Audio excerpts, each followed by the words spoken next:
வாக்குண்டாம் நல்ல மனமுண்டாம் மாமலரால் நோக்குண்டாம் மேனி நொடங்காது போக்கொண்டு துப்பார் திருமேனி தும்பிக்கை ஆண்பாதம் தப்பாமல் சார்வார் தமக்கு.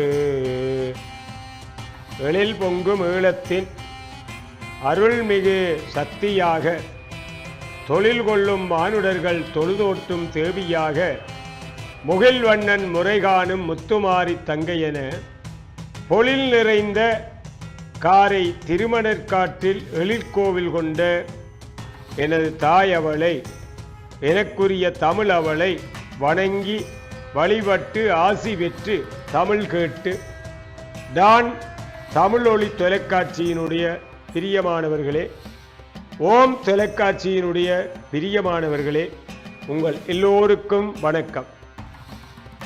ஆன்மீகம் அறிவோம் என்ற பரப்பிலே எந்தையும் போற்றுவோம் என்ற அந்த ஆன்மீக தரிசனத்தில் இன்றைக்கு அம்பிகை வழிபாட்டிலே காளி வழிபாட்டை நாங்கள் பார்க்க இருக்கிறோம்.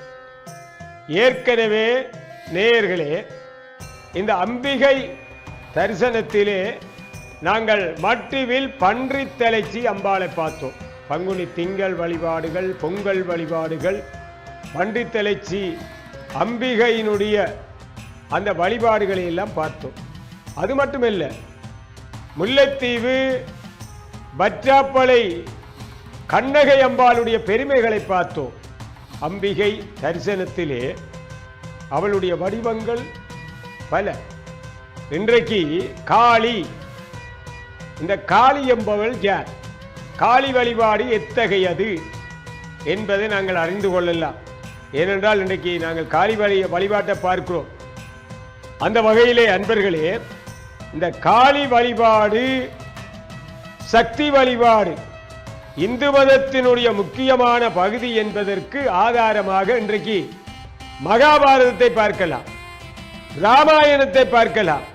ஆகமங்கள் தந்திரங்களை நாங்கள் பார்த்தால் அங்கெல்லாம் இதற்கான சான்றுகள் ஆயிரம் குவிந்து கிடக்கிறது. காளி வழிபாடு பற்றி அன்பான நேயர்களே, நீங்கள் இந்த தொலைக்காட்சியிலே இந்த காளி வழிபாட்டு சிந்தனைகளை அறிந்து கொள்ள வேண்டும். ஆகவே இந்த பிற்காலத்தில் பாருங்கள், காளி வழிபாட்டினுடைய நாங்கள் இவ்வளவு இலக்கியங்களையும் பார்க்கிறோம். பிற்காலத்திலே சமரச பெருஞானியாக விளங்கியவர் ஸ்ரீ ராமகிருஷ்ணர், உங்களுக்கு தெரியும். சமரச பெருஞானி, ஆன்மீக சித்தர், காளி வழிபாட்டினுடைய தொன்மையாளர். அவர் மட்டுமல்ல, சமீப காலத்திலே வாழ்ந்த மகாகவி சுப்பிரமணிய பாரதியார் காளி வழிபாடு செய்தவர்கள். காளியை போற்றி வழிபாடு செய்து கருமங்களை ஆரம்பித்தவர்கள். அம்பிகையை சரண் புகுந்தால் அதிக வரம் பெறலாம். தெய்வ வழிபாட்டிலே தேவி வழிபாடு என்பது மிக முக்கியமானது, உன்னதமானது, மகத்துவமானது. அது மட்டுமல்ல, பண்டைய உலகத்திலே முக்கிய தேவதையான தேவி சக்தியானவள் அங்கே இருக்கு வேத காலத்துக்கு முற்பட்ட தெய்வம் என்று போற்றப்படுகிறாள். இருக்கு வேத காலத்துக்கு முற்பட்டவளாக இவள் அருள் செய்கின்ற தெய்வமாக அவள் போற்றப்படுகிறாள். அது மட்டுமல்ல, இதுக்கு ஆதாரத்தை பார்க்கலாம், புராதன மகத்துவத்தை பார்க்கலாம். இன்றைக்கு மொஹஞ்சதாரோ என்னும் இடத்திலே இந்த தொல்பொருளியலாளர்கள் அகழ்வாராய்ச்சி செய்தார்கள். அந்த அகழ்வாராய்ச்சி செய்கிற பொழுது அங்கே கிடைத்த மிக பழைய நாகரிக சின்னங்களான நாணயங்களை பார்க்கிறோம். அந்த நாணயங்களிலிருந்து தெரிய வருவது என்னவென்று சொன்னார், அகழ்வாராய்ச்சியின் போது மொஹஞ்சோ கரப்பா போன்ற நகரங்களிலே செய்யப்பட்ட தொல்லியலாளர்கள் நடாத்திய அகழ்வாராய்ச்சியின் போது அங்கு ஏராளமான நாணயங்கள் கிடைக்கப்பட்டது. அந்த நாணயங்களிலே பெண் தெய்வமும் திரிசூலமும், நன்றாக கவனியுங்கள், அந்த நாணயங்களிலே பெண் தெய்வம் திரிசூலம் என்பவை பொறிக்கப்பட்டிருந்ததை நாங்கள் பார்க்கிறோம். ஆய்வியல் அறிஞர்களுடைய கருத்து. அது மட்டுமல்ல, மொஹஞ்சதாரோவில் கிடைத்த தொல்பொருட்களில் அங்கே அம்பாதேவி, அம்பாதேவி என்று சொன்னால் அம்பிகை, அம்பிகை தான் அம்பாதேவி என்று சொல்லுகிறோம். மிக பிரபலமாக இருந்ததற்கான ஆதாரங்கள் நிறைய காணப்படுகிறது. பாருங்கள், நாங்கள் பிரதான மரபை நாங்கள் கொண்டு வருகிறோம். அம்பாள் வழிபாட்டில் இருந்துதான், அம்பாளுடைய வழிபாட்டில் இருந்துதான் காளி வழிபாடு தோன்றியது. நீங்கள் இந்த தொலைக்காட்சியோடு இணைந்து கொள்பவர்கள் அமைதியாக நீங்கள் கேட்டுக்கொள்ளுகிறீர்கள், இது விளங்க வேணும். ஆகவே இந்த அம்பிகையை நாங்கள் பல வடிவங்களிலே பார்த்தாலும் அம்பாள் கன்னியாகவும் கல்யாணமானவளாகவும் ஆய்வாளர்கள் கருதப்பட்டார்கள். அதனாலே தான் கன்னி கல்யாணமானவள் அம்பாள். இதை நீங்கள் விளங்கிக் கொள்ளுவீர்கள்.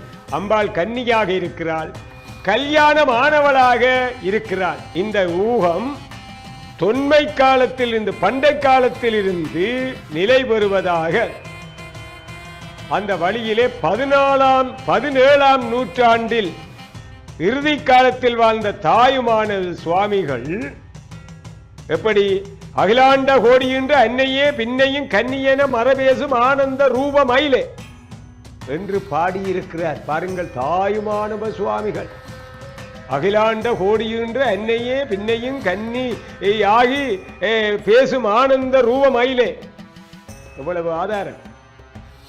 அது மட்டுமல்ல, இந்த தாருகன் என்ற அசுரன் எல்லோருக்கும் தெரியும். இந்த தாருகன் என்ற அசுரன் பெண்ணால் அன்றி மற்ற எவராலும் எனக்கு மரணம் ஏற்படக்கூடாது என்று வரம் பெற்றார். ஆகவே தேவர்கள் வேண்டிக் கொண்டபடி சிவபெருமான் அருளால் தேவியின் ஒரு கலை சிவபெருமானுடைய கழுத்தில் இருந்து நச்சுக்கரை வடிந்து அக்கினி கண், அதாவது வன்னி நயனம், நயனம் என்றா கண், இந்த அக்கினி கண் வன்னி நயனம் வழியாக வெளிப்பட்டது. எவ்வளவு ஆதாரம். அது மட்டுமல்ல, அந்த உருவம் காலமாகிய நஞ்சு படிந்ததால் காளி என்ற பெயரை பெற்றது. அந்த உருவம், அந்த வடிவம் காலமாகிய நஞ்சு படிந்ததனால் தான் அதிலிருந்து காளி என்ற உருவம் அந்த பெயரை பெற்றது. காளி தன்னுடைய சினத்தீயினாலே, கோபத்தினாலே தாருகன் என்று சொல்லுகிற அந்த அசுரனை நீராக்கினாள். தாருகனுடைய மார்பை பிளந்ததாக எங்களுடைய குடிமக்கள் காப்பியமாக இருக்கிற சிலப்பதிகாரம், அங்கே வருகிற சிலப்பதிகாரத்திலே வருகிற வழக்குரை காதையிலே நாங்கள் பார்க்கலாம். இந்த மகிஷாசுரன் தேவர்களை கொடுமைப்படுத்தினான், எல்லாருக்கும் தெரியும். கொடுங்கோலாட்சி செய்தான், அதர்மம் செய்தான். ஆகவே அந்த கொடுமையை பொறுக்க முடியாத தேவர்கள் சிவபெருமானிடம் சென்று முறையிட்டார்கள். ஆகவே அவன் மேல் சிவபெருமானுக்கு சீற்றம் உண்டானது. இப்படியெல்லாம் செய்கிறானே, அந்த சீற்றம் எப்படி வந்தது என்றால் பெண்ணுருவாய் திரண்டது. பாருங்கள், தேவர்களுடைய விண்ணப்பம், தேவர்களுடைய முறைப்பாட்டை கேட்ட இறைவன் எங்களுடைய சிவன் சினத்தீ கொண்டான். அந்த சினத்தீ தான் பெண்ணுருவாய் ஆனது. அதுவேதான் காளியுருவா. இப்பொழுது உங்களுக்கு நல்லாக விளங்கி இருக்கும் காளியை பற்றிய தகவல். ஆகவே இவள் வானமும் பூமியும் அடங்க வாயத் திறந்து, வானமும் பூமியும் அங்கே அடங்க வாயை திறந்து இரத்த வீசன் என்னும் மகிஷாசுரனை ஒரு துளி இரத்தமும் கீழே விழாமல் விழுங்கினாள் காளி. காளி என்றா பிடித்தான். ஆகவே இந்த அது மட்டுமல்ல, தக்கன் செய்த வேள்வியை அழிப்பதற்காக அங்கே உமாதேவியினுடைய சினத்தீயிலே தோன்றியவள் காளி. இப்படி அடுக்கி கொண்டு போகலாம் காளியை பற்றி. ஆகவே என்று இவள் வீரபத்திரரை மணந்தாள் என்றும் கூறுவர். வீரபத்திரரை இவள் திருமணம் செய்தாள் என்றும் கூறப்படுகிறது. அது மட்டுமல்ல, காளியை சப்த மாதர்களில் ஒருவராக நாங்கள் போற்றுகிறோம். எங்களுடைய நூல்கள் பேசும். இவள் வாயு வடிவமான சக்தி.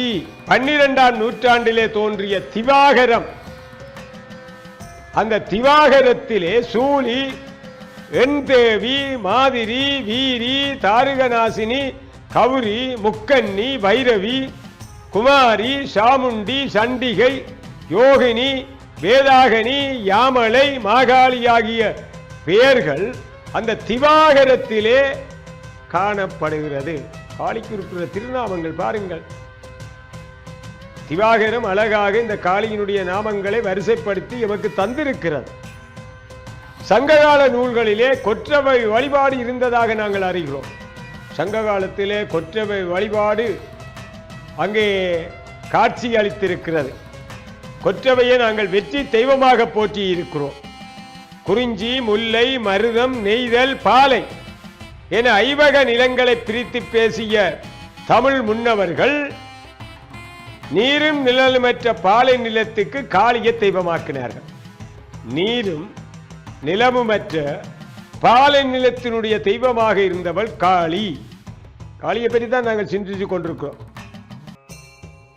ஆகவே அந்த வகையிலே தான் நாங்கள் காளியினுடைய தரிசனத்திலே உண்மையிலே எங்களுடைய காளியம்பாள் யாழ்ப்பாணத்திலே வன்னை வீரமாகாளியம்பாளுடைய ஆலயம், அங்கே அதே போல அங்கே தாவடியிலே வடபத்திரகாளியம்பாளுடைய ஆலயம், சங்கரத்தேரையிலே அங்கே காளிகா சமேத வீரபத்திர சுவாமியினுடைய ஆலயம், இப்பொழுது சங்கரத்தை பத்திரகாளி அம்பாள் ஆலயத்திலே மகோற்சவங்கள், திருமலையிலே அங்கே பத்திரகாளி அம்பாளுடைய ஆலயம், தேவார பாடல் பெற்ற சேத்திரங்களிலே ஒன்றான திருக்கோணேஸ்வர சிவபூமியிலே கோயில் கொண்டு அருள் பாலிப்பவள் பத்திரகாளி. இந்த செய்தியிலே இந்த காளி பற்றிய தகவல்களை பார்த்த நாங்கள் இந்த பத்திரகாளி அம்பாளுடைய ஒரு வரலாற்று அற்புதம் என்னவென்றால் நீங்கள் அறிந்திருக்க வேண்டும். இந்த காளியம்பாள் ஆலயம் ஈழத்தில் இருக்கிற சக்தி பீடங்களில் முதன்மையானது, தொன்மையானது, மேன்மையானது ஆக விளங்குகிறது. திருமலை பத்திரகாளியம்பாள் ஆலயம்.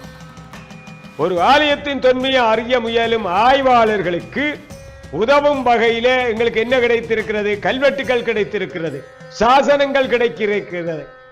அதன் வாயிலாக அந்த பத்திரகாளி அம்பாளுடைய சூழலிலே ஒரு அற்புதமான தரிசனம் என்ன கிடைத்ததென்றால், ஒரு தொல்பொருட்கள் எங்களுக்கு உதவியாக இருந்திருக்கிறது. ஸ்ரீ பத்திரகாளி அம்பாள் ஆலயத்தின் வரலாறு தொடர்பாக செவி வழியாக பேணப்பட்டு வருகிற ஒரு மரபு கதையை எல்லோரும் அறிந்து கொள்வார்கள். காலாகாலமாக அந்த மரபு கதை பத்திரகாளி அம்பாளுடைய ஆலயத்திலே அங்கே காட்சிப்படுத்தப்பட்டிருக்கிறது. அதை நாங்கள் அறிந்து கொள்ளுகிறோம். கவனமாக கேளுங்கள். இந்த மதுரை எம்பதியிலே பிறந்து பிராமண குலத்தைச் சேர்ந்த ஒருவர் ராமேஸ்வரத்துக்கு வந்து தன்னுடைய இல்லற வாழ்க்கையை ஆரம்பித்தார், நடத்தினார். இவ்வாறு நடத்தி வருகிற காலத்திலே தெய்வ விக்கிரகம் ஒன்று பற்றி ஒரு தெய்வீக வாக்கு அவருக்கு கிடைத்தது. தெய்வ விக்கிரகம் ஒன்றினுடைய வரலாறு, அதனுடைய தகவல் பற்றி அந்த பிராமணருக்கு ஒரு அசரீதி, ஒரு தெய்வ வாக்கு கிடைத்தது. எப்படி கிடைத்தது? திருவோணமலையில் உள்ள பத்திரகாளி அம்பாள் ஆலயத்தில் அங்கே தெற்கு வீதியில் ஒரு தொங்கு செவ்வரத்தை மரம் காட்சி அளிக்கிறது. கவனமாக கேளுங்க. திருகோணமலையிலே பத்திரகாளி அம்பாளுடைய ஆலயத்திலே இருக்கிற வீதியிலே ஒரு தொங்கு செவ்வரத்தை மரம் காட்சி அளிக்கிறது. அந்த செவ்வரத்தை மரத்தின் அடியிலே நிலத்தினுள் ஒரு தெய்வ விக்கிரகம் இருக்கிறது. காலாதி காலமாக அந்த நிலத்தின் அடியிலே ஒரு அழகான தெய்வ விக்கிரகம் இருக்கிறது. நாங்கள் விக்கிரகங்களை பற்றி பேசிக் கொண்டிருக்கிறோம் என்ற வாக்கின்படி அந்த பிராமணர், அந்த பிராமண பக்தர் திருவோணமலைக்கு வந்தார். அவ்விடத்தை அந்த தெய்வ வாக்கு கிடைத்த அந்த எண்ணப்பாங்கிலே அவர் அந்த தொங்கு செவ்வரத்தை மரத்தடிக்கு சென்றார். அதை அகழ்ந்து பார்த்த பொழுது பாருங்கள் என்ன அற்புதம்! ஒரு செப்பு கிடாரத்துக்குள்ளே காளி அம்பாளினுடைய திருவிக்கிரகம், ஒரு அழகான செப்பு கிடாரம். அந்த கிடாரத்துக்குள்ளே அம்பாளுடைய விக்கிரகம் கண்டறியப்பட்டது. பார்த்தார்கள். அன்று தொடக்கம் இன்று வரை இந்த கோவிலில் நடைபெறுகின்ற பிரதான விழாக்களில் இந்த காளியம்பாளுடைய விக்கிரகம்தான் சிறப்பிடம் பெறுகிறது. அது மகோற்சவமாக இருக்கலாம், பத்திரகாளி அம்மன் கோயிலில் நடக்கிற விசேட பூசையாக இருக்கலாம். இந்த செப்பு அந்த கிடாரத்துக்குள் கிடைத்த அந்த அழகான காளியம்பாளுடைய விக்கிரகம்தான் போற்றப்படுகிறது. காளியம்பாளின் விக்கிரகம் தாலியில் இருந்து வெளியே எடுக்கப்பட்ட காட்சி இன்றைக்கு அந்த கோயிலுக்கு போனவர்களுக்கு தெரியும். 23/3/2024 அன்று பத்திரகாளி அம்பாளை சுமந்து அந்த தேர் வலம் பெற போகிறது. அந்த சிற்ப தேரில் இந்த காட்சி கலைஞர்களாலே வடிவமைக்கப்பட்டிருக்கிறது. அது மட்டுமல்ல, பத்திரகாளி அம்பாளுடைய ராஜகோபுரத்தில் இந்த வரலாறு அங்கே காட்சிப்படுத்தப்பட்டிருக்கிறது சிற்பங்கள் வாயிலாக. ஆகவே ஏறத்தாழ 11ஆம் 12ஆம் நூற்றாண்டு கால நிகழ்வாக இந்த காட்சி கோவில்களில் காணப்பட்ட காளியம்பாளினுடைய அற்புதமான திருவுருவ வெளிப்பாடும் வரலாற்று சிந்தனைகளிலும் 11ஆம் 12ஆம் நூற்றாண்டுகளிலே நாங்கள் அங்கிருந்து பார்க்கலாம். இவ்வாறாக அம்மணியாக, ஜெகதாம்பிகையாக, கண்மணியாக, ஏகௌரியாக, காங்ககியாக, திரிதேத்தரியாக, தேவி சௌந்தரியாக, பத்திரகாளியாக, துர்காவாக, பராசக்தியாக, பரிபாலினியாக, சித்த சுரூபினியாக, திவ்யராய ராயேஸ்வரியாக, வித்தியபூஷணியாக, வீரமத்தினியாக, விமலினியாக, சத்தியவாசனி, நித்திய கன்னியாக இருக்கின்ற காளியம்பாளுடைய வழிபாட்டை நாங்கள் கண்டோம். தொடர்ந்தும் காலாதி காலமாக காலம் முழுவதும் காளியை பார்க்கலாம்.